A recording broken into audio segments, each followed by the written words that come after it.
Okay, today we are doing an inside-out version of Coolest Hip Cross Carry. I am using a wrap from Starlight Handwovens. It's called Andromeda, and I believe this is a 5. It wraps short though because it's quite thick. You can typically use a 3 or a 4, but you can certainly use a longer wrap and have longer tails for this carry. So I'm getting up and over my left shoulder, and because this is a little bit longer wrap, I am allowing the pass that's coming over my shoulder to hang down to about my knees. If you have a shorter wrap, like a 3 or a 4, you're going to measure that to hang down maybe only to like your waist. So I'm going to take the longer tail and it's going to come across my body, and then it's going to come around my back and around to the front, and then I'm going through to kind of make sure that things aren't twisted, and I have to do quite a bit of adjusting with this wrap, I think, just because it's quite thick, but it's very comfortable, so I like it. But the inside-out version of this requires that this pass now comes underneath the one that's coming around our body first. So I gather it up, and then I reach my hand down so that I can pull this up underneath that first pass, and then it's going to come up towards the pass that's over my shoulder, and I'm going to tie a slip knot. So this is a great carry to use a slip knot for, because it's something that can be a little tricky to adjust, which means that being able to get the wrap job set and then go through and do some extra adjusting is helpful, and so you want a slip knot for that. If you tie a regular knot, it can be harder to adjust the carry, I find, but you can definitely tie just a traditional knot, especially if you have a shorter wrap. If you have a size 3, depending on the wrap, it might be a little bit harder for you to manage a slip knot.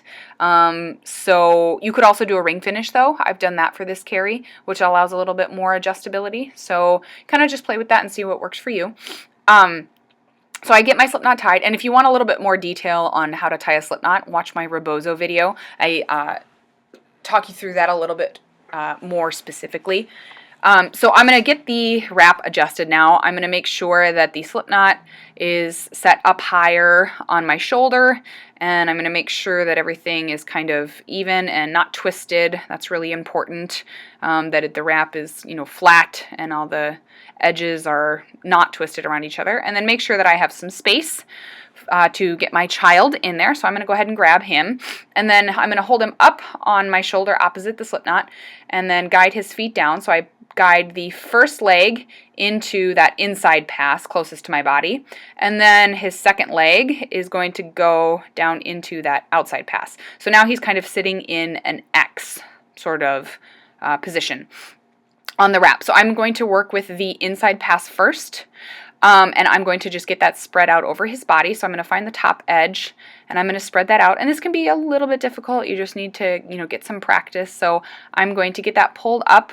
so that it goes from knee to knee and then comes up as high as I can get it on his back, although he does like to be arms out.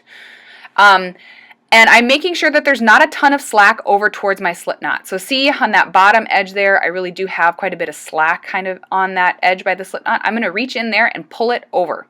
And then it pulls down towards that waist belt. And then I'm going to continue to feed that around, because it then feeds up to the second pass, which I will spread up over his back. And again, making sure it goes from knee to knee. And then I can continue to feed the slack around on this pass, because it's going to come back around towards my back, and then it will come pulled up over my shoulder and tightened through the slip knot. So this carry is just one that you really have to be sure you feel comfortable and familiar with how it's tied and where you feed this slack through, because that's the key to this carry. It's really easy with the way these passes are set to get it kind of uneven or not find the slack and get it feeded through well, and it's just about feeling familiar, I think, with how these passes are done and where you can feed the slack around. It's a great carry for nursing. When he's on my front, he wants to nurse, so he's going to. It's great for nursing with the adjustability of the slip knot, although I don't really have to lower down most of the time because he's big and I'm small-chested, and so I don't usually have to. But it's nice that you can lower down because of that slip knot. So as you can see, I still ended up with quite a bit of slack that is in this pass around my waist. So I'm feeding it around, and like before, it feeds around up into this second pass, and then I'm going to keep pulling it over that second pass, and it's going to come around my back and up over my shoulder. And same thing with that inside pass that I did in the very beginning. If you had some more slack within that inside pass, you just need to reach in and pull it, down underneath his leg, and then it's going to go around that waist strap until you come up through that second pass. So, like I said, I think this illustrates why a slip knot is so great for this cary. That way you've got them in there, but then you can go back and make these small adjustments, especially if you have a thicker wrap. So I hope that was helpful, and I hope you can see a little bit about how to adjust this cary. Thanks!